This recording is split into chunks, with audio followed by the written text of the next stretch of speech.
गङ्गातरङ्गरमणीयजटाकलापं गौरीनिरन्तरविभूषितवामभागम् नारायणप्रियमनङ्गमदापहारम् वाराणसीपुरपतिं भज विश्वनाथं सानन्दमानन्दवने वसन्तं मानन्दकन्दं हृतपापनन्दं वाराणसीनाथमनाथनाथं श्रीविश्वनाथं शरणं प्रपद्ये श्रीविश्वनाथं शरणं प्रपद्ये करचरणकृतं वा कायजं कर्मजं वा श्रवणनयनजं वा मानसं वापराधं विहितमविहितं वा सर्वमेतत्क्षमस्व जय जय करुणाब्धे श्री महादेव शंभो। हर हर महादेव, जय सिया राम। बड़े समय के पश्चात मैं आप लोगों से साक्षात्कार कर रहा हूँ। समयाभाव एवं कुछ परिस्थितियाँ स्वास्थ्य की अनुकूलित न होने के कारण मैं आप लोगों के बीच उपस्थित नहीं हो सका, जिसके लिए मुझे खेद है। एवं मैं आपके पास आज एक नया प्रकरण लेकर के आया हूँ, सप्तम घर मांगलिक दोष, जो कि एक मांगलिक प्रकरण ऐसा हो चुका है कि हर दूसरी और तीसरी कुंडली में उपस्थित है और किसी न किसी कारण से व्यक्ति जो है उस मांगलिक दोष का निराकरण नहीं कर पाता या उसके विषय में सही ढंग से जान नहीं पाता या परिचय नहीं कर पाता, जिसके फलस्वरूप उसका कुछ न कुछ हानि एवं नुकसान एवं जीवन में भयानक गति भी हो सकती है। इसलिए मैं आज सप्तम घर मात्र लग्न कुंडली में या चंद्र कुंडली में सप्तम घर जो मांगलिक दोष का होता है उसके विषय में मैं आपको परिचय कराता हूँ। सप्तम घर यानी भाग्य एवं दाम्पत्य सुख का घर, भाग्य का घर व दाम्पत्य यानी वैवाहिक जीवन से संबंध रखता है। सप्तम घर में अगर मंगल उपस्थित है, किसी भी राशि का मंगल उपस्थित है, मांगलिक दोष परिपूर्ण है। अब वहाँ पे हमें क्या देखना है कि अगर किसी पापक ग्रह की युक्ति है, अर्थात शनि, सूर्य, राहु, केतु, इन ग्रहों के साथ अगर सप्तम घर में मंगल ग्रह बैठा हुआ है तो वह मांगलिक दोष निष्प्रभावी हो जाएगा। ठीक है, पहला पॉइंट। दूसरा पॉइंट कि अगर बृहस्पति कहीं भी बैठा हो और बृहस्पति की पूर्ण दृष्टि मंगल पे पड़ रही हो तो मांगलिक दोष निष्प्रभावी हो जाएगा। ठीक है। और तीसरी बात, तीसरा पॉइंट है, अगर मकर राशि का मंगल अगर सप्तम घर में बैठा है तो मांगलिक दोष कुछ हद तक कम प्रभाव देता है एवं जीवन में सुखमय जीवन बनाता है। ये सप्तम घर के मांगलिक दोष हैं। चौथी बात, अगर मंगल 27 से 29 डिग्री के मध्य का है तो मृत ग्रह कहलाएगा, अर्थात मृत शरीर किसी प्रकार का उपयोगी ना अनुपयोगी दोनों नहीं होता, अर्थात न प्रभावशाली रहेगा न निष्प्रभावी रहेगा। इसलिए ये 4 पॉइंट ही सप्तम घर के हैं और अब इनके निराकरण, इसमें भी प्रकाश डाल दीजिए।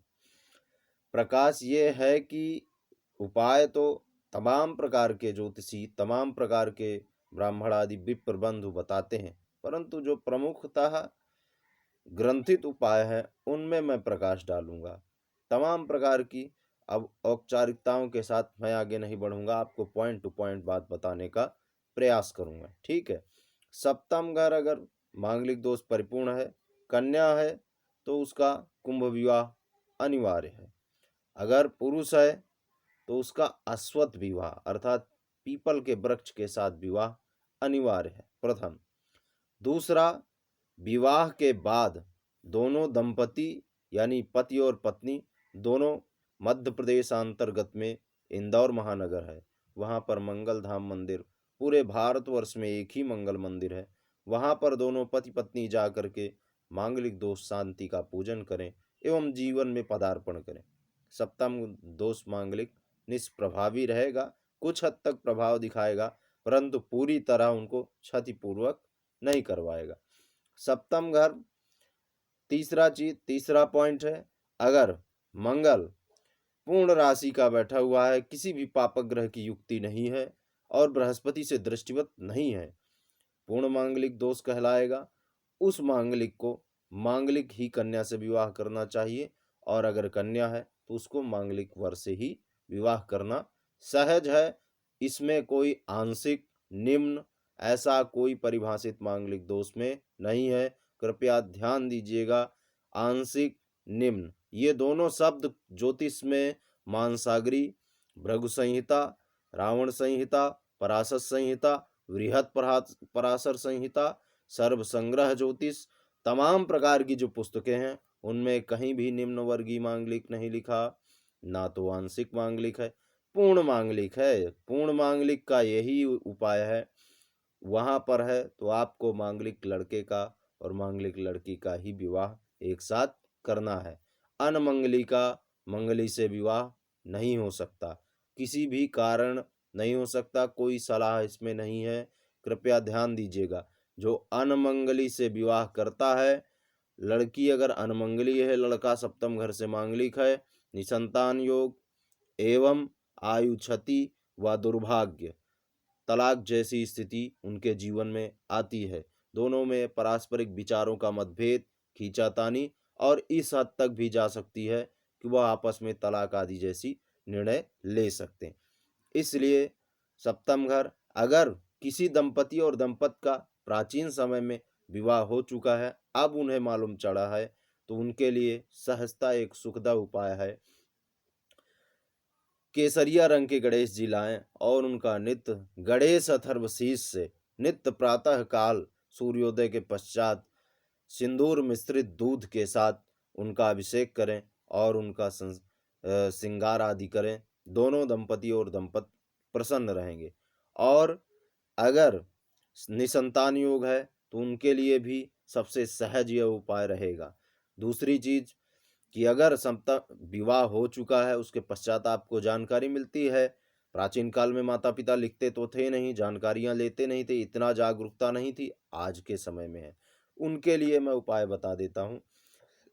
दोनों दंपति और दंपत 33,000 की संख्या में मंगल का वैदिक मंत्र जप करवाएं एवं खैर की लकड़ी से घी मिश्रित और जावित्री मिश्रित हवन करवाएं विद्वान ब्राह्मण के द्वारा, जो वैष्णव समाज से संबंध रखता हो और विद्वान हो, सदाचारी हो, नीतिज्ञ हो, साधुता हो, क्योंकि मंगल में साधुता होती है। इसलिए जिस ब्राह्मण के द्वारा आपके यहाँ अनुष्ठान संपन्न किया जाए वह ब्राह्मण अनिवार्य है कि वह बुद्धिजीवी हो। इस प्रकार मांगलिक सप्तम ग्रह का किसी प्रकार का दोष हो, अगर मंगली हैं या नहीं मंगली हैं, उनके लिए मैं आपको परामर्श दिया। अन्य भी समय में मैं इन मांगलिक ग्रहों के मांगलिक प्रकरण के अन्य अन्य ग्रहों के प्रकरण में मैं हर भाव के विषय में एक नया रोचक तत्व लेकर के आपके बीच उपस्थित हूँगा। आप ज़्यादा से ज़्यादा इसको देखें, समझें, जानें, फिर विचार करें और निर्णय लें अपने जीवन में कैसे कर्म करना है। ईश्वर आपकी समस्त मनोकामनाओं को पूर्ण करे एवं जीवन में अगर ऐसी कोई बाधा है तो परमात्मा की कृपा रहे, आप बाधा से विमुक्ति पाएं एवं जीवन में संपन्नता आपके आए, समस्त समस्याओं का समाधान होगा। और अगर आपकी जागरूकता है प्रश्न आदि करने की, कमेंट बॉक्स में आए, अपना विचार रखें, अपने प्रश्न करें, मैं उसका प्रत्युत्तर दूँगा, या मेरा फ़ोन नंबर है, उसमें आप कॉल कर सकते हैं और जानकारी ले सकते हैं। और भी कोई समस्या हो, आप परामर्श ले सकते हैं। समस्त प्रकार की समस्याओं का समाधान मैं आप तक प्राप्त करवाऊँगा। मैं आपको इसी बात से, आज की बात से यहीं विराम देता हूँ और विदा लेता हूँ। तब तक के लिए आप इस वीडियो को देखें, शेयर करें, लाइक करें, कमेंट करें, सब्सक्राइब करें, बेल आइकन बटन दबाएँ, ज़्यादा से ज़्यादा लोगों तक पहुँचाएँ। अंधविश्वास आदि को खत्म करें, कुंडली आदि जानकारी चाहिए तो उनको समस्या का समाधान इस प्रकार प्राप्त हो सकेगा। मैं आचार्य देवप्रताप भारद्वाज इस बात को समाप्त करके आज से आपसे विदाई लेता हूँ। जय सिया राम,